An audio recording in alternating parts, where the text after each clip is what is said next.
Assalamualaikum warahmatullahi wabarakatuh.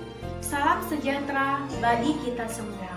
Saya Uci Ermasari, NPM 2014-0019 dari Program Studi Pendidikan Sejarah dengan mata kuliah Sejarah Indonesia Masa Hindu-Buddha, dosen pengampu yang terhormat Ibu Yustiani SPD MPD. Di sini saya akan menjelaskan tentang sumber-sumber sejarah Kerajaan Kutai. Dapat kita ketahui bahwa Kerajaan Kutai, kerajaan yang ada di Indonesia yang terletak di Kalimantan dan mempunyai beberapa banyak sekali peninggalan-peninggalan. Baiklah, di sini saya akan memulai dengan materi yang saya akan jelaskan. Walaupun bukti-bukti yang menunjukkan bahwa kerajaan tertua terletak di Kalimantan Timur, tetapi sedemikian jauh pulau tersebut sedikit sekali diperhatikan oleh para penulis Kambo dari daratan Cina. Hal ini cukup menarik karena biasanya para penulisan Kambo dari daratan Cina ini menuliskan hal-hal yang mereka jumpai di daerah asing. Berita berkalian dari Kalimantan Timur itu sudah ada sejak zaman pemerintahan dinasti Lieng 618 sampai 906. Padahal berita Cina berhubungan dengan Jawa sudah ada sejak abad ke-5 Masehi dan dengan Sumatera sudah ada sejak abad ke-6 Masehi pada zaman pemerintahan dinasti Liang. Tidak adanya perhatian dari pihak Cina itu kemungkinan sekali karena Kalimantan tidak terletak di jalan niaga utama Cina. Walaupun di Sarawak misalnya ditemukan beberapa benda yang berasal dari zaman dinasti Han yang sudah berkuasa sejak abad ke-5 yang sudah berkuasa 220 tahun sebelum Masehi. 220 sebelum Masehi.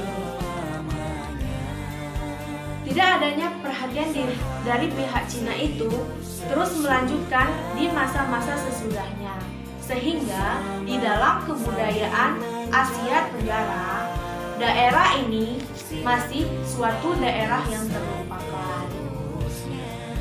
Di samping daerah-daerah yang dilupakan oleh Cina itu, untuk pertama kali kita menemukan bukti-bukti tentang adanya kehidupan yang bercorak keindiaan yang ada di Kalimantan Timur dan Sulawesi Selatan. Dengan ditemukannya benda-benda arca yang terbuat dari perunggu di Sempaga, Sulawesi Selatan. Dengan ditemukannya arca-arca itu dapat memberi petunjuk bagaimana taraf hidup kebudayaan India pada kebudayaan India di Indonesia pada waktu itu. Berdasarkan ciri-ciri ikonografinya, dapat kita ketahui bahwa arca Sempaga ini berasal dari seni langgam Amarapati dan rupanya dibuat di sana dan dibawa ke Indonesia mungkin sebagai barang dagangan dan mungkin pula suatu persembahan atau suatu viraha bangunan suci agama Buddha. Selain di Sempaga, arca-arca langgam Amarapati ini juga ditemukan di Jember dan Bukit Seguntang. Sementara di kota Bangun atau Kutai ditemukan beberapa benda arca yang memperlihatkan langgam seni arca Gandhara. Nah, ini adalah salah satu langgam seni Arca Gandara pada waktu itu. Di samping arca-arca yang dijelaskan di atas, di Kalimantan juga kita menemukan bukti-bukti tentang bukti-bukti tentang sifat kehinduan yang ada di bukti-bukti yang bersifat kehinduan. Arca Mukhalinga yang ditemukan di Sepauk dan Arca Ganesha yang ditemukan di Sarawak. Nah, ini adalah salah satu dari gambar Arca Mukhalinga pada waktu itu. Nah, dan di sampingnya adalah foto atau gambaran dari Arca Ganesha yang ada pada kerajaan Kutai.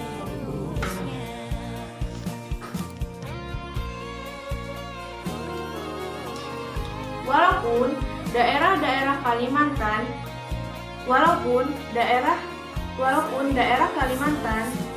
tidak diperhatikan oleh para penulis Tambo dari daratan Cina itu, tetapi tidak memungkinkan bahwa daerah ini tidak melakukan hubungan dengan luar daerah.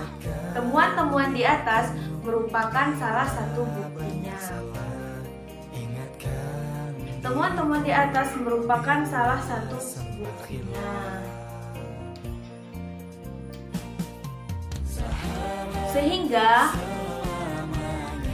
Sehingga masyarakat setempat telah menerima peradaban baru itu. Di samping benda-benda yang disebutkan di atas,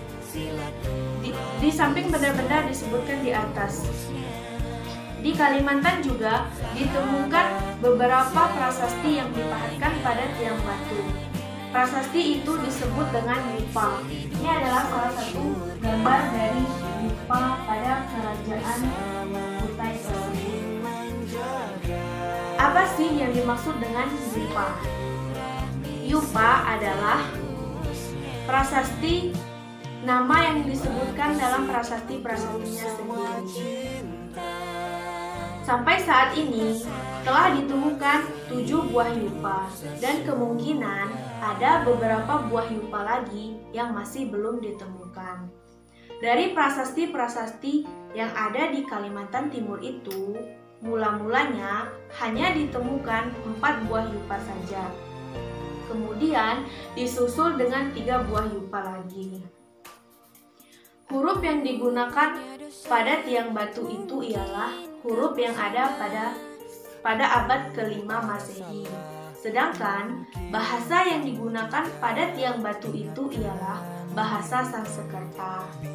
Semuanya dikeluarkan oleh titah seorang penguasa daerah Kutai Purba itu, yang dapat diperkirakan bahwa ia adalah seorang asli Indonesia karena kakeknya masih mempergunakan nama Indonesia, yaitu Kundunga. Nah, ini adalah salah satu foto Raja Kundunga dan di waktu kerajaan Kutai Purba itu. Prasasti yang menyebutkan silsilah Mula Warman Raja Kutai Purba tersebut berbunyi sebagai berikut. Sang Maharaja Kundunga yang amat mulia mempunyai seorang putra, Sang Aswawarman namanya, yang seperti Sang Ansuman, Dewa Matahari, yang menumbuhkan keluarga yang sangat sederhana. Sang Aswawarman mempunyai seorang 3 putra, yang terkemuka dari ketiga putranya ialah Sang Mulawarman, raja yang beradaban baik, kuat, dan kuasa. Sang Mulawarman telah mengadakan kenduri selamatan yang dinamakan emas amat banyak.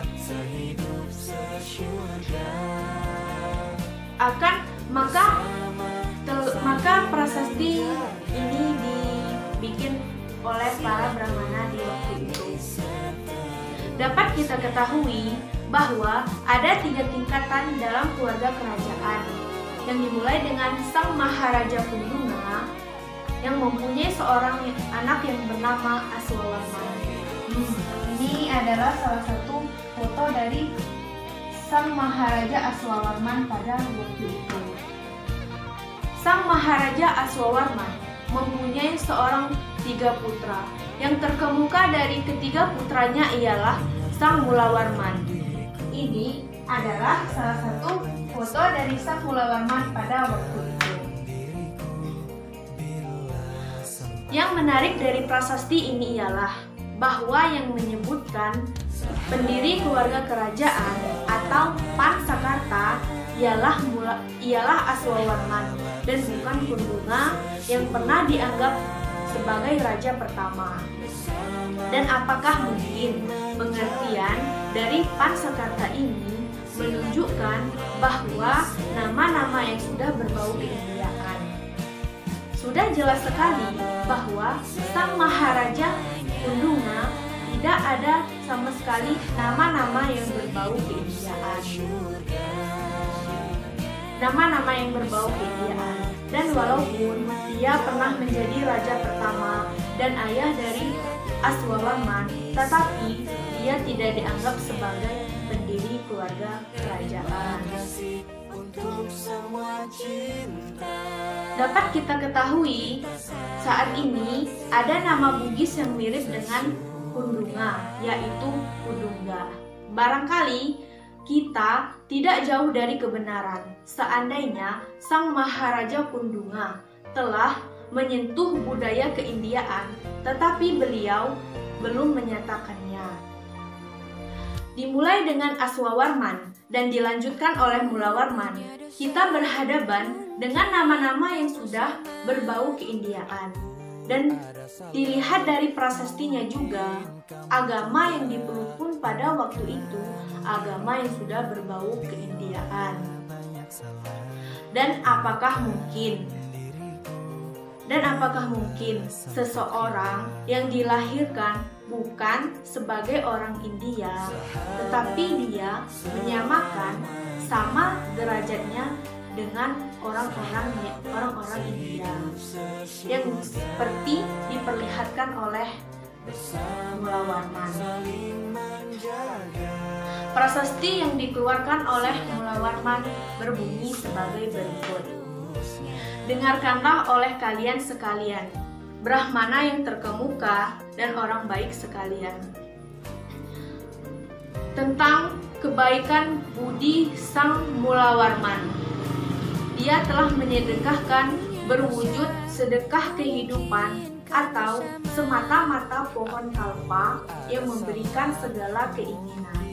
Dengan tanah yang dihadiahkan, maka tugu ini didirikan oleh para Brahmana buat peringatan.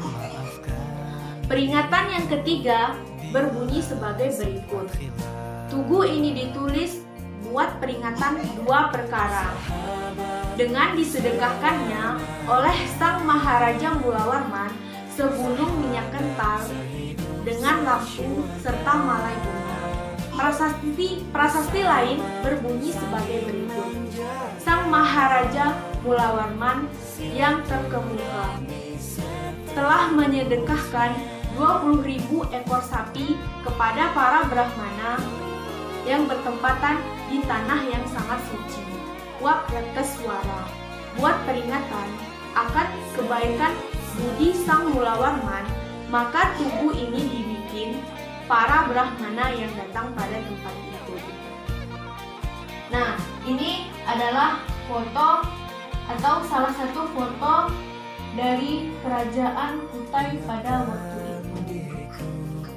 Nah, dan dapat disimpulkan dari penjelasan saya di atas, di sini ada Arca Gandara dan ada Arca Mukhalinga, ada Arca Ganesha, serta ada prasasti Yupa.